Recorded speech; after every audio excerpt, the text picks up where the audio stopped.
उल्लास जाबाज 24/7 TV news, शहर का आईना। नमस्कार, मैं प्रेम जामनानी। आप देख रहे हैं उल्लास जाबाज न्यूज। शहर की ताजा तरीन खबरों से बने रहने के लिए उल्लास जाबाज यूट्यूब चैनल को सब्सक्राइब कर बेल आइकन को क्लिक कीजिए। उल्लासनगर शहर के मध्यवर्ती अस्पताल में प्रैक्टिस कर रहे 32 वर्षीय डॉक्टर हनुमंत बाबूराव डोएफोरे की दर्दनाक सड़क दुर्घटना में मौत हो गई। उनका अचानक चला जाना न केवल उनके परिवार के लिए बल्कि मेडिकल क्षेत्र के लिए भी एक अपूर्णीय क्षति है। मूल रूप से बीड़ जिले के कासारी तांबुआ तालुका केज के निवासी डॉक्टर हनुमंत अपने पीछे माता पिता, पत्नी और 6 महीने की मासूम बच्ची को छोड़ गए हैं। रविवार को रोज की तरह उन्होंने घर पर खाना खाया और अपनी एक्टिवा स्कूटी से अस्पताल के लिए निकले, लेकिन यह सफर उनकी जिंदगी का आखिरी सफर साबित हुआ। शनिवार दोपहर 2:20 पर जब वे उल्लासनगर 3 हीराघाट स्थित बोट क्लब के सामने पहुंचे तो अचानक उनका बैलेंस बिगड़ गया। वे सड़क पर गिर पड़े। गाड़ी की रफ्तार इतनी तेज थी कि वे करीब 14 फुट तक घसीटते चले गए।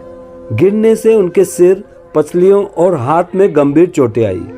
हालांकि बाहरी जख्म अधिक दिखाई नहीं दे रहे थे, लेकिन चश्मदीदों के अनुसार वे दर्द से तड़प रहे थे और बार बार कह रहे थे कि जल्दी अस्पताल ले चलो, नहीं तो मैं नहीं बचूंगा। स्थानीय दुकानदार और राहगीर उनकी मदद के लिए दौड़े। घायल अवस्था में भी उन्होंने खुद को बचाने की कोशिश की। कमजोर हाथों से उन्होंने अपना मोबाइल अनलॉक कर लोगों को दिया और अपने डॉक्टर मित्र को फोन करने के लिए कहा। डॉक्टर मित्र तुरंत मौके पर पहुंचे। उन्हें मध्यवर्ती अस्पताल ले जाया गया। हालत गंभीर होने के कारण उन्हें कल्याण के एक निजी अस्पताल रेफर किया गया, लेकिन तमाम कोशिशों के बावजूद डॉक्टर हनुमंत जिंदगी की जंग हार गए। मध्यवर्ती अस्पताल के जिला शल्य चिकित्सक अधिकारी मनोहर बंसोरे ने बताया कि डॉक्टर हनुमंत पिछले 1.5 साल से अस्पताल में प्रैक्टिस कर रहे थे और MBBS के बाद PG की पढ़ाई कर रहे थे। उनकी असामयिक निधन से चिकित्सा जगत में शोक की लहर है। एक होनहार डॉक्टर जो हर दिन कई मरीजों की जिंदगी बचाने में जुटा था, आज खुद को नहीं बचा सका। उनकी 6 महीने की मासूम बच्ची शायद कभी समझ भी नहीं पाएगी कि उसके सिर से पिता का साया क्यों उड़ गया। इस घटना की आगे की जांच मध्यवर्ती पुलिस थाने के सहायक पुलिस निरीक्षक विठल बड़े कर रहे हैं।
एक्चुअली में हम लोग इधर दुकान में बैठे थे तो हम लोगों ने जोर से आवाज आया तो हम लोग चले गए बाहर देखने के लिए। तो देखा तो उनको गिर गए थे। ऐसा कुछ हुआ नहीं था कि जिसके वजह से कि वो किसने ठोका या किसी ने ब्रेक मारा, ऐसा मतलब ऐसा कुछ नहीं हुआ था। वो आए, उनसे गाड़ी कंट्रोल नहीं हुआ, वो डायरेक्ट स्लिप हो गए। तो स्लिप हो गए तो हम लोग उठाने गए तो उनका एक हाथ है ना लेफ्ट साइड का, बहुत सूज गया था।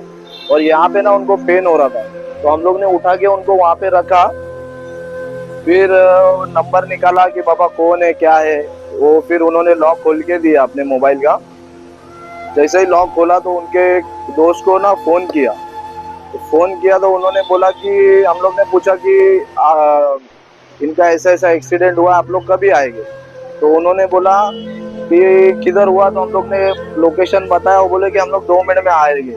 तो हम लोग ने उनको पूछा अगर 2 मिनट से ज़्यादा लेट हो रहा है तो हम लोग को बताओ, हम लोग इनको हॉस्पिटल में लेके जाते। तो वो लोग 2 मिनट के अंदर अंदर आ गए।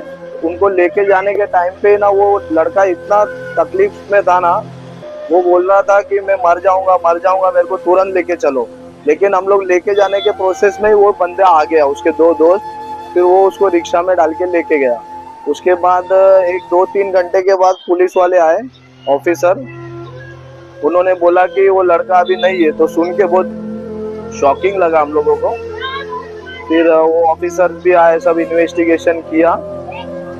बस फिर उसके बाद मेरे से सीसीटीवी फुटेज मांगा, तो उसमें क्लियरली दिख रहा है कि किसी ने नहीं ठोका है, ना किसी की कुछ गलती है। वो जो चला रहा था बंदा गाड़ी, उसका ही मतलब आगे का ब्रेक मारने की वजह से गाड़ी स्लिप हुआ और वो पूरा घसड़ के आगे तक चला गया।